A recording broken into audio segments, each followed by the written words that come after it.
So Mina Kimes, ESPN, on ESPN's NFL Live, talking about what Kevin Stefanski and the Browns can do to help Deshaun Watson in this offense.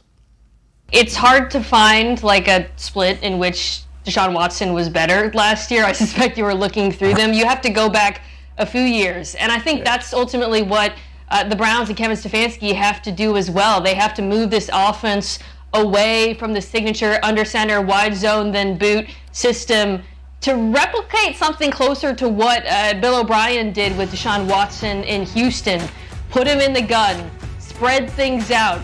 I would use a lot more empty and let him hunt mismatches. And another reason I like that approach is I think this group of Browns skill players is kind of sneaky good and they complement each other well.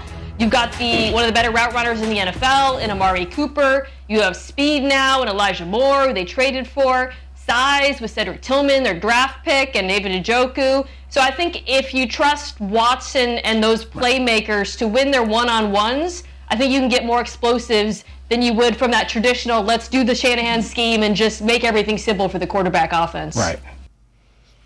And that's probably a valid point. They went out and got this diverse core of wide receivers so that you can create mismatches.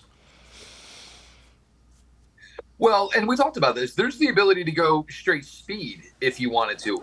You know, you can keep Donovan Peoples-Jones on the field. You can put Elijah Moore out there. Hopefully when Marquise Goodwin is healthy enough, you can put him out there.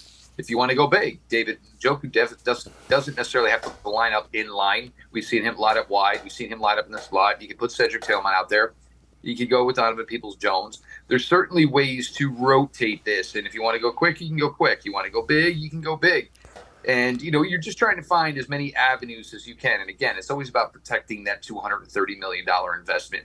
So there might be weeks where you feel the speed game is going to be a better matchup. There might be, you know, weeks where you feel the size game is a better matchup. Just trying to be diverse here and not put out the same thing week after week. And, look, in 2020, you know, everybody knew what they were doing, pretty much every play. And it still worked, and it worked with, you know, a lot of effectiveness. Teams adapt, obviously, and now they know what they're looking for. And we saw times where teams sold out against the run versus Nick Chubb and had a lot of success in doing that. But this team, if it's going to truly evolve and truly become a top offense, it's got to be a pass-first offense. And it's really a great option because with everything they can do passing the ball, it's nice that you have that luxury that, oh, hey, well, let's go lean on Nick Chubb for a drive or lean on Nick Chubb to close out a fourth quarter of a close game.